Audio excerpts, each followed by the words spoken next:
새로운 시각으로 세상을 봅니다. 정용실의 뉴스 브런치 뉴스픽.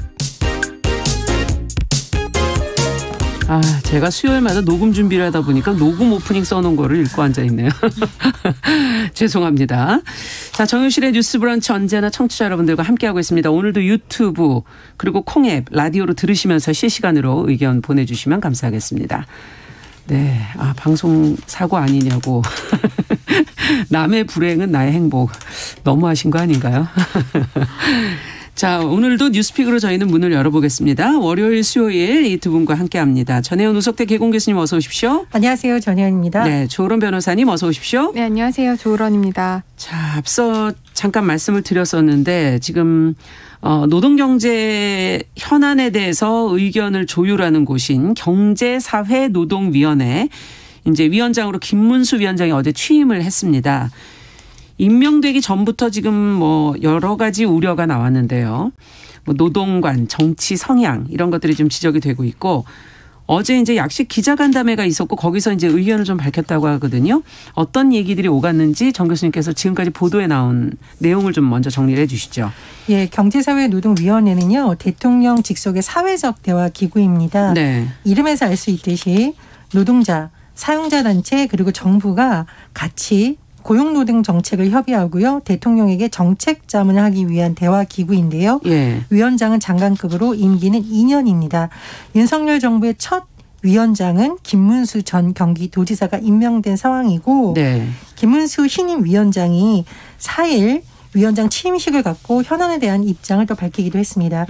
일단 취임식에서는 사회적 대화 기구로서 잘 작동할 수 있도록 모든 역량을 집중하겠다라고 했고 또 사회적 대화가 어느 한쪽으로 치우치지 않고 공정하게 이루어질 수 있도록 하겠다라는 의지를 강조했습니다. 근데 취임식 뒤에 이제 보통 질의응답이라든가 약식 기자간담회가 열리는데 네. 여기에 나왔던 어떤 현안에 대한 입장을 놓고 언론에서 이게 위원장으로서 좀 적절한가에 대한 논란도 일부 제기가 되고 있는데요. 보도가 굉장히 많이 나왔어요. 네. 일단은 첫 번째로 굉장한 쟁점이 되고 있는 상황입니다. 네. 노란봉투법에 대해서 문제가 많다. 이렇게 부정적인 의견을 나타냈다고 하는데 네. 김 위원장의 주장을 보면 노란봉투법은 민주노총에 연봉 많은 사람도 다 해당되는데 그 법으로 하청 노동자만 득을 보겠냐. 그리고 기업들의 과도한 손배소지기 문제를 해결하자는 것과 법제화시키는 얘기는 다른 얘기다라고 말을 했고요. 중대재해법에 대해서는 독소 조항이 많고 문제가 많은 법이다. 법이 과도하기 때문에 기업들도 해외로 나가고 한국에 투자가 이루어지지 않고 있다라고 주장을 했습니다. 예. 그런데 이 두 개의 법, 노란봉투법의 경우에는 제가 잠시 설명을 드리면 노동조합 및 노동관계 조정법 개정안을 지금 얘기를 하는 건데요. 네.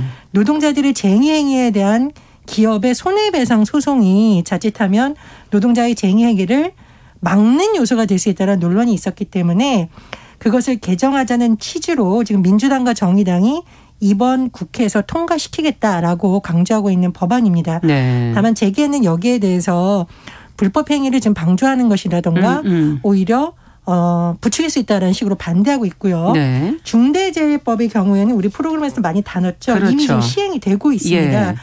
그 내용을 놓고 지금 김문수 위원장이 얘기를 한 건데 여기에 대해서는 사회적 기구에 있는 위원회 위원장이 너무 이제 어떤 노조의 입장보다는 기업의 입장만 대변하는 것 아니냐는 우려도 제기되고 있는 상황입니다. 네, 지금 몇 가지 쟁점을 짚어서 이제 얘기를 해주셨는데 김문수 위원장의 정치 성향, 노조, 노동 현안에 대한 관점이 좀 뚜렷한 인물이 아닌가 하는 생각이 들고요. 지금 말씀해 주신 노란봉투법에 대한 부정적인 의견, 인식, 그리고 중대재해법, 이미 시행되고 있는 중대재해법에 대한 입장 이런 것들이 이제 과연 이것이 사회적 대화가 좀 원만하게 또 공정하게 진행되는 데 도움이 될 것인가 어떻게 보십니까? 여러 가지 우려들이 지금 나오고 있는데요. 먼저 조 변호사님께 여쭤볼까요? 네, 일단 경사노위 같은 경우에는 합의기구입니다. 교수님께서도 잘 설명을 해주셨는데 합의기구라고 한다면 정부의 어떤 정책 방향이 있다라고 하더라도 노사 간의 합의를 이끌어내는 게 가장 중요합니다. 그러려면 이제 굉장히 정교하게 접근을 해야 되고 세밀하게 접근을 해야 되는데 지금 위원장 김문수 위원장 같은 경우에는 정치색이 너무 강하다 이런 비판을 많이 받았었고요. 예. 또 유튜브 채널이라든지 기존에 뭐 어떤 태극기 집회 같은데 참여를 하면서 굉장히 극우적인 성향이 너무 강하고 또 기존의 노동 관계 의 문제에 있어서 입장 발언을 할 때 굉장히 세게 어떻게 보면은 기업의 친화적인 발언들을 굉장히 많이 했거든요. 그렇기 때문에 이렇게 한쪽으로 편향된 색을 가진 사람이 이 노사 간의 합의를 이끌어내야 되는 어떻게 보면 중재자의 역할을 해야 되고 그렇죠. 이야기를 모두 들어야 되는 자리인데 어떻게 그렇게 너무나도 이제 극단적인 성향을 갖고 있는 사람이 이 위원장을 맡는 것이 과연 적절할 것인가 그리고 적절할 것인가의 문제보다도 사람들이 그 위원들이 거기에 있는 위원들이 위원장의 말을 잘 수긍을 하고 대화에 참여를 할 것인가가 굉장히 의문스럽다고 생각을 합니다. 네. 그렇기 때문에 뭐 이번 인사에 대해서 조금 말씀을 드리자면 사실은 김문수 전 지사 말고는 혹시 사람이 없었을까 이런 아쉬움도 들고요. 예. 좀 더 이렇게 첨예한 갈등의 한쪽에 선 사람보다는 조금 더 중도적인 입장에서 양측을 좀 아우르는 그런 인물이 나왔었으면 어땠을까 그런 아쉬움이 좀 남습니다. 네, 합의기구이기 때문에 목표가 좀 이것을 잘 세밀하게 정교하게 중재하는 역할이 필요한데 그 중재자로서의 과연 그 적절한 인물인가 하는 부분을 지금 얘기를 해 주셨고요.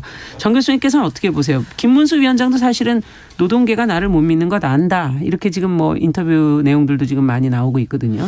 근데 저는 이제 기업의 입장을 뭐 일부분 그게 공감할 수도 있고 하고 있는데 문제는 뭐냐면 노조나 노동활동에 대해서 너무 적대적인 것 아니냐는 우려가 제기되고 있다라는 겁니다. 기업의 주장도 일부분 타당성이 있는 부분이 있을 수가 있겠죠. 그렇죠. 그러나 노동계에 대해서 편향된 시각을 갖고 있다면 말 그대로 변호사님 지적처럼 노동계가 과연 위원장을 신뢰하고 이 기구에 대화에 참여할지에 대해서 굉장히 우려하고 제기되고 있는 건데요. 김문수 전 지사 이게 위원장이 했던 발언을 봤더니 유튜브 채널 김문수 TV에 올린 영상을 봤더니 노동자들이 손배소 가장 두려워한다. 민사소송을 오래 끌수록 굉장히 신경이 쓰이고 가정이 파탄나게 된다라고 주장을 했습니다. 이 말은 민사소송을 해서 가정을 파탄나게 해야만 이게 특효약이냐라는 식으로 좀 논란이 제기될 수 있는 부분이기 때문에 이게 위원장이 과거 이런 했던 것과 발언들이 이 취지가 제대로 맞느냐라는 좀 논란이 제기되고 있는 거고요.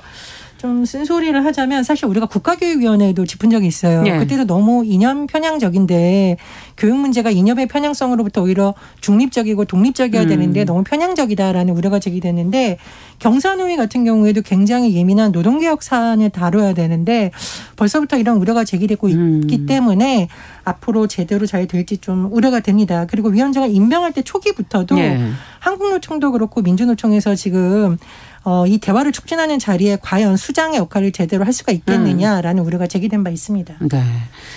자, 그럼 조금 더 들어가서 이제 앞서 쟁점으로 얘기하셨던 부분들을 가지고 좀 얘기를 해볼까 하는데요. 그중에서도 이제 저희가 노란봉투법은 한 번 또 따로 한 적이 있기 때문에 중대재해처벌법이 과도하다. 지금 이제 독소 조항이라고 할 수 있는 부분들을 좀 고쳐야 된다 이런 발언도 있었거든요. 이 부분은 어떻게 보시는지 이미 지금 시행이 되고 있는 상황이고 제대로 적용된 사례도 지금 사실 많지가 않기 때문에 이걸 어떻게 봐야 될지 조 변호사님께서는 어떻게 보고 계세요? 사실 중대재해처벌법이 예전부터 그 산재 예방 그리고 근로자 보호 때문에 제정되어야 된다는 필요성은 많이 논의가 되었었고요. 그 결과 이제 법이 제정돼서 시행이 되었습니다. 그렇죠. 그런데 이게 시행이 된 지 이제 불과 한 1년 정도가 되었는데 사실 법이 만들어지면은 법이 시행이 되면서 여러 가지 그러니까 시행착오들을 겪게 됩니다. 근데 특히 중대재해처벌법 같은 경우에는 이제 산업재해를 예방하기 위해서 안전에 더 주의를 기울이라는 측면에서 만약에 안전을 제대로 지키지 않으면 사업주라든지 경영 책임자가 1년 이상의 징역이나 10억 원 이하의 벌금형에 처하도록 한 이 조항이 지금 사실 실무에서 조금 문제되는 부분이 있습니다.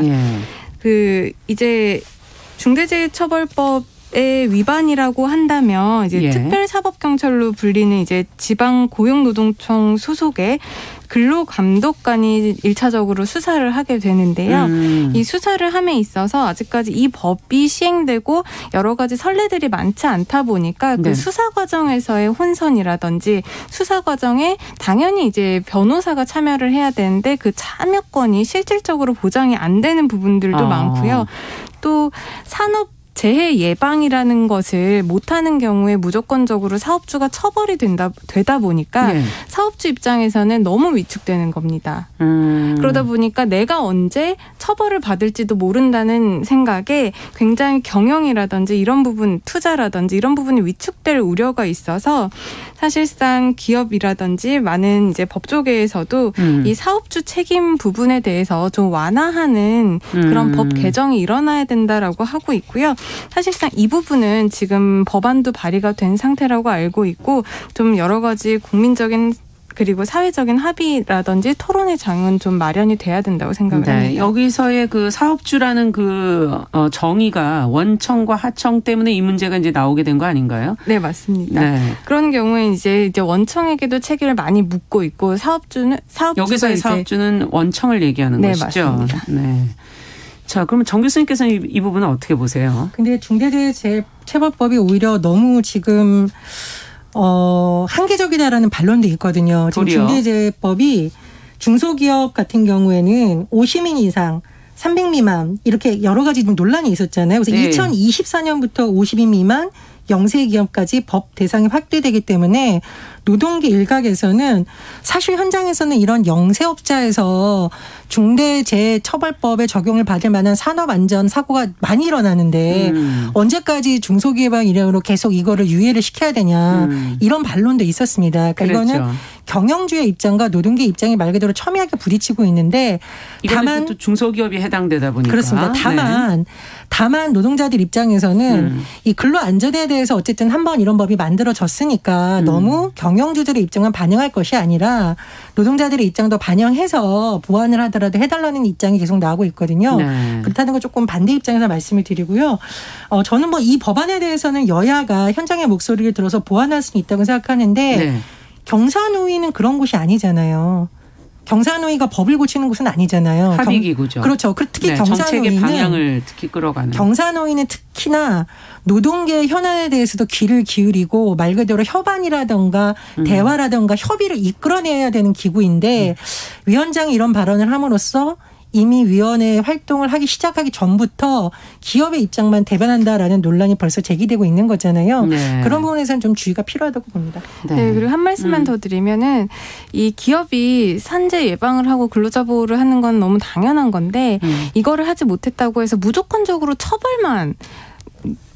위주로만 간다면 이게 원래 이 법이 예정을 하고 목적을 했었던 예방적인 측면을 우리가 소홀히 할 수가 있습니다. 그렇기 때문에 이번에 경사노위에서도 어떤 기업의 입장만 들어서 이거를 무조건적으로 뭐 면책으로 간다 이렇게 법을 개정하라라고 의견을 내는 것이 아니라 근로자들 입장에서는 그 사업주의 처벌 말고도 그런 산업 환경을 어떻게 좀 더 안전하게 꾸릴 수 있는지 그 부분에 대해서 법령이 어떻게 규정이 돼야 되고 개정이 돼야 되는지 그런 부분에 근로자들의 의견을 좀 많이 들어줘야 될 것 같고요.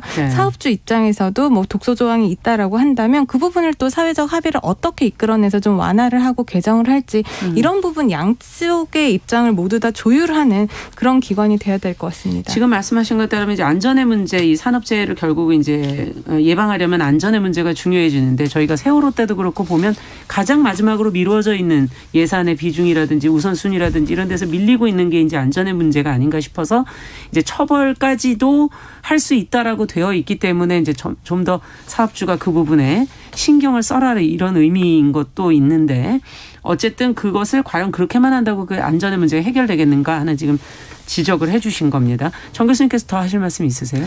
저는 이렇게 생각을 합니다. 김 위원장이 앞으로 뭐 노동계가 본인을 못 믿는 이런 분위기도 잘 알고 있고 겸허히 나아가겠다라고 얘기를 했어요. 그런데 이것이 그냥 예를 들면 민주노총이나 한국노총 찾아갔어. 근데 그쪽에서 거부했는데 이건 그냥 전제입니다. 상상 속으로. 예. 나는 대화를 하려고 했는데 저쪽에서 대화를 거부했다라는 식으로 하면 대화는 영원히 되지 않죠. 사실은 내용적인 측면에서 노동계가 뭘 원하고 있고 거기에 귀를 기울여야 되는 거지 말로 한다고 해서 이 예민한 노동 현안에 대한 협의가 되는 건 아닙니다. 그래서 출발 초기부터 이렇게 노동계에서 우려의 목소리를 내고 있는 만큼 진짜 본인이 밝힌 대로 균형감 있게 네. 공정하게 이루어질 수 있도록 앞으로 더 많은 노력이 필요하다고 봅니다. 네, 지금 이제 노동계의 어떤 신뢰 부분을 지금 지적을 해 주셨는데 조 변호사님께서도 이 부분 좀 얘기를 해 주시죠. 네, 지금 여러 가지 우려라든지 정치적인 이념 편향성에 대해서 많은 우려가 있는 것은 사실인데요.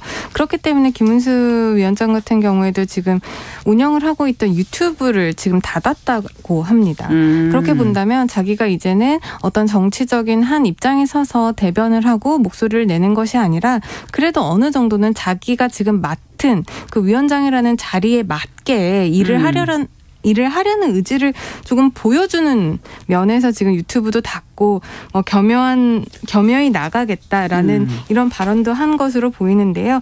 이렇게 유튜브를 닫고 이렇게 겸허히 나가겠다라고 하는 말과 행동뿐만 아니라 네. 앞으로 국민들의 이런 우려를 두고 그 노동자 측과 사용자 측의 의견을 중립적인 측면에서 수렴하고 국민적인 합의 그리고 노사 간의 합의를 충분히 이끌어낼 수 있는 그런 행보를 국민들에게 보여주는 모습으로 국민들을 설득시킨다면 그 우려는 조금 낮아지지 않을까 싶습니다. 네, 그러면 끝으로 간단하게 이런 걸 두 분께 여쭤보고 싶네요. 그럼 김문수 위원장이 어떻게 무엇을 지켜가야 할 것인가 그 부분을 이런 역할은 좀 해야 된다라는 것을 한마디씩 좀 해 주시죠.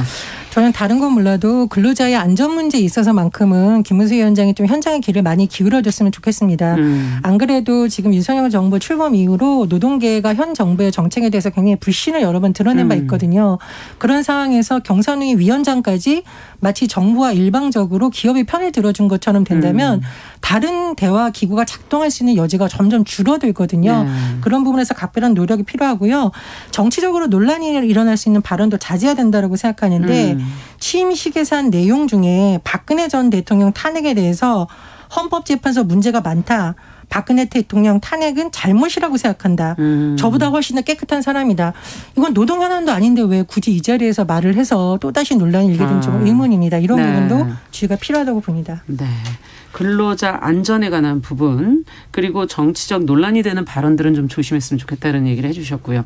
어떻게 보세요, 조 변호사님께서? 네, 지금 맡고 있는 자리가 대화기구이고 협의를 이끌어내는 기구입니다. 지금 윤석열 정부에서 보이고 있는 이미지가 어떻게 보면 불통의 이미지를 갖고 있기 때문에 김문수 위원장 같은 경우에는 국회의원도 다수 하셨었고 지사직도 2번 그렇죠. 정도 하셨잖아요. 네. 그렇게 본다면 자기가 기존에 가지고 있던 여러 가지 오랫동안 쌓았던 정치적 경험을 바탕으로 합의를 이끌어내고 조율을 하고 분쟁을 좀 조정을 하고 이런 기능들을 좀 많이 보여주셨으면 좋겠습니다. 네, 진짜 정치라는 게 사실 조정하고 합의하고 협의하고 그것을 이끌어내는 방향이 아닐까. 정치인으로서의 모습을 다시 한번 또 볼 수 있기를 기대를 해보겠습니다.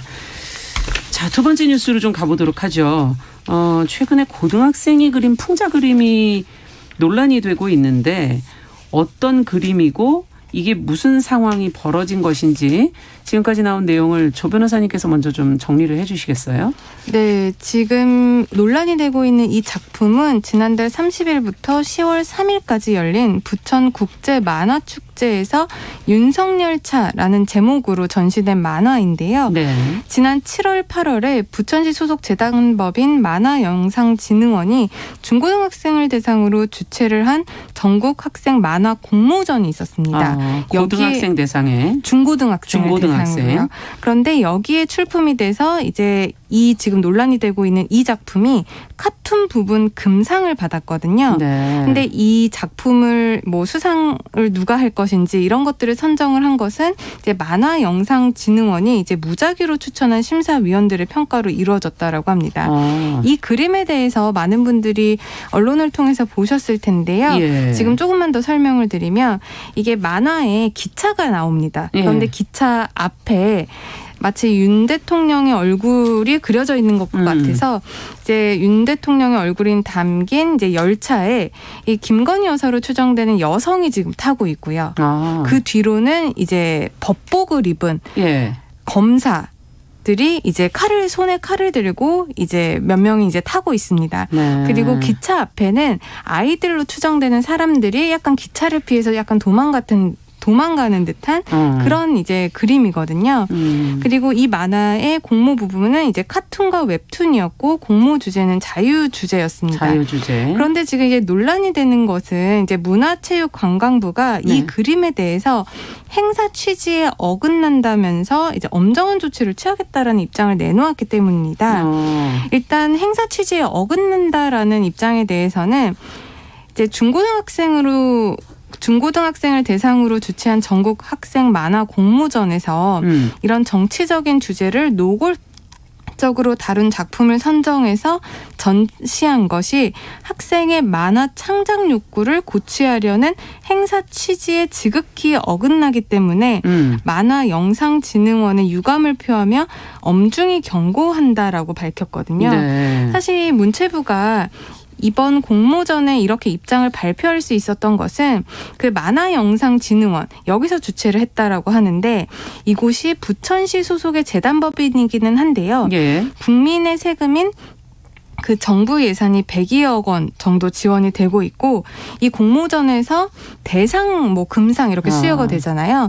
대상 같은 경우에는 이제 문체부 장관상으로 수여가 되고 있다 보니까 그렇군요. 문체부도 여기에 어느 정도 연관이 있어서 이렇게 이번에 입장을 밝힌 것으로 알려지고 있습니다. 그리고 또 한 가지는 이렇게 경고를 했을 뿐만 아니라 지금 이 행사에 문체부가 후원을 한다라든지 문체부 장관상을 주는 것 이런 것들을 지금 취소를 할 수도 있다. 이런 방안을 지금 강구 중이다라고 하고 있는 부분이 문제가 된 건데요. 네. 지금 이 부분에 대해서 이제 진흥원 측은 현실을 풍자한 그림은 예전부터 있었고 문제가 되지 않는다는 입장입니다. 네. 그리고 민주당 같은 경우에도 이렇게 문체부의 지적에 대해서 굉장히 비판적인 입장을 취하고 있는데요. 이제 언론 탄압도 부족해서 윤석열 정부가 문화 탄압까지 나선 것이냐라고 비판적인 입장을 내세우고 있습니다. 네. 지금 이 안에 지금 여러 가지 문제를 같이 저희가 좀 생각해 볼 수가 있겠네요. 일단 그림이 과연 정치적인가 하는 것을 판별을 해야 될 것이고, 그래서 이 묘사 수위가 특정인에게 어느 정도 모욕감을 주는 것인가. 그리고 공모전의 그림은 정치적 성향을 띄어서는 안 되는 것인가 여러 가지 지금 생각을 해보게 되는데 일단 정 교수님께서는 어떻게 보십니까? 네, 이게 정치적이다, 사회적 무리다라는 게 너무 자의적일 수 있기 때문에 예술의 영역에 이거를 잣대를 들이대는 걸 굉장히 조심해야 됩니다. 그러니까 윤석열 대통령을 지지하는 분과 지지하지 않는 분이 이 카툰을 봤을 때 느끼는 감정은 분명히 다를 수가 있는데 네. 그렇게 서로 찬반을 갖고 의견을 나누는 것과 정부의 기구인 문체부에서 나서서 경고를 하는 것은 다른 차원인 것이죠. 찬반 논란이 일어날 수는 있는데 문체부 다른 것도 아닌 콘텐츠에 있어서 창의력을 중시하는 그렇죠. 부처에서 이렇게 대응하는 건 좀 저는 과도한 대응이 아닌가 이런 생각이 들고요. 네. 네, 두 번째로 잠시 후에 저희가 조금 더 내용 이어가겠습니다. 11시 30분부터 일부 지역에서는 해당 지역 방송 보내드립니다. 뉴스픽 이어갑니다.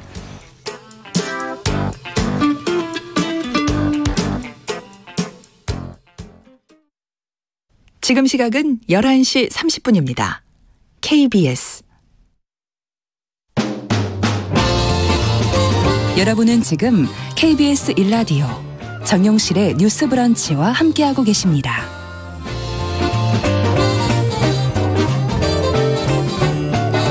네, 뉴스픽 이어가겠습니다. 지금 정 교수님께서 이 그림이 과연 정치적인가 사회적 무리를 일으키는가 이것에 대해서 좀 얘기를 하다가 조금 더 이어가 주시면 좋겠어요. 그리고 우리가 걸작으로 세계적으로 추모받는 소설, 시, 회화, 조각들은요. 어떤 시대에 있어서의 풍자를 분명히 담고 있는 작품들이 굉장히 많습니다. 다만 그것을 은유로 직접적으로 드러나지 않게 하는 경우도 있고 직접적으로 드러나는 그렇죠. 경우에 차이만 있는 것이지 좀 다르다고 생각을 하고요. 이게 부천국제만화축제 전시가 돼서 또 논란이 되고 있는 부분과 관련해서 조응익 부천시장은 풍자는 창제의 기본이다라며 오히려 옹호를 했어요. 부천은 만화 도시로 유명한 곳이죠. 그렇죠. 조 시장은 뭐라고 했느냐. 문화에 대한 통제는 민주주의 언어가 아니다. 그리고 카툰이라는 것 자체가 주로 정치적인 내용을 풍자적으로 한 것인데 학생들에게 카툰 공모에 왜 풍자를 했냐고 물으면 청소년은 도대체 뭐라고 답을 해야 되냐라고 했습니다. 그래서 기성세대 잣대로 청소년의 창작 활동을 간섭해서는 안 된다고 얘기를 했는데요. 저도 그런 부분에서는 좀 생각해 볼 만한 대목이 있다고 봅니다. 네. 조 변호사님께서는 어떻게 보세요? 문체부가 너무 심각하게 대응을 한 것 같아요. 좀 유머가 없는 것 같습니다. 일단 문체부가 이것까지 관여를 했어야 되나, 이 부분까지 뭐 엄중 경고를 했어야 되나라고 너무 과도하게 대응했다라고 생각을 하거든요. 네. 사실상 지금 이 부분에서 문제가 된 거는 이것이 현 정권을 약간 풍자를 하고 비꼬는 내용을 담고 있기 때문에 지금 이렇게까지 나온 것인데, 사실상 공모 주제가 자유 주제였고요. 그렇죠. 아까 말씀해 주셨죠. 카툰이라든지 웹툰이에요. 그렇게 본다면 이제 만화라는 것이 정치적인 세태, 정치적인 상황을 얼마든지 풍자를 할 수가 있었고, 사실 이런 풍자 만화는 우리가 이런 공모전이 아니라고 하더라도 우리가 신문에서 볼 수 있는 만평, 사실은. 이런 곳에서도 만평. 많이 볼 수 있습니다. 그리고 이번에 이 똑같은 공모전에는 이렇게 정치 풍자를 한 것뿐만 아니라 사회적 으로 지금 논의가 되고 있는 뭐 그런 임신 중절 수술과 관련된 내용이라든지 여러 가지 사회적 약자의 입장을 대변하는 그림들도 많이 출품이 됐다라고 알려지고 있거든요. 그렇기 때문에 이것만 가지고 지금 이것이 어떤 정치적인 의도를 담았다. 그렇기 때문에 이것은 문제가 있다. 뭐 창작 아까 행사 취지와 지극히 어긋난다라고 했는데 그런 취지까지 문체부에서 관여를 했어야 되는 건지 그것을 하나 짚고 싶고요. 사실상 이런 풍자 만화, 시사 만평 같은 경우에는 어느 대상이라든지 어느 현상을 비판할 수 있는 내용을 담고 있습니다. 그렇기 때문에 우리 대법원에서도 이와 관련해서 이것이 과연 명예훼손이 되고 풍자 만화나 시사 만평을 하면 안 되는 것이냐라고 봤을 때 대법원 판결도 있는데 어떻게 나와 있습니까? 풍자 만화나 시사 만평의 경우에는 직설적인 언행과는 달리 풍자나 은유, 회화적 표현 기법이 흔히 사용되고 일반 독자들도 그러한 속성을 감안하여 받아들이는 경향이 있는 만큼 어느 정도의 과장은 용인될 수 있다는 점도 고려해야 한다. 라고 했습니다. 지금까지 그렇게 판례가. 본다면 법원도 지금 시사 만화라든지 풍자 만화에 대해서는 좀 더 명예훼손이나 이런 어떤 정치적인 의도가 충분히 담겨 있고 일반 사람들도 그걸 감안해서 본다라고 이제 말을 하고 있기 때문에 이번에 문체부에서 너무 이것을 심각하게 접근한 것이 아닐까 싶습니다. 네, 그러니까 명예훼손과 표현의 자유 쪽에서 봤을 때는 표현의 자유 쪽에 조금 더 방점을 둔다 이렇게 지금 해석할 수가 있는 거네 법적으로. 그렇습니다.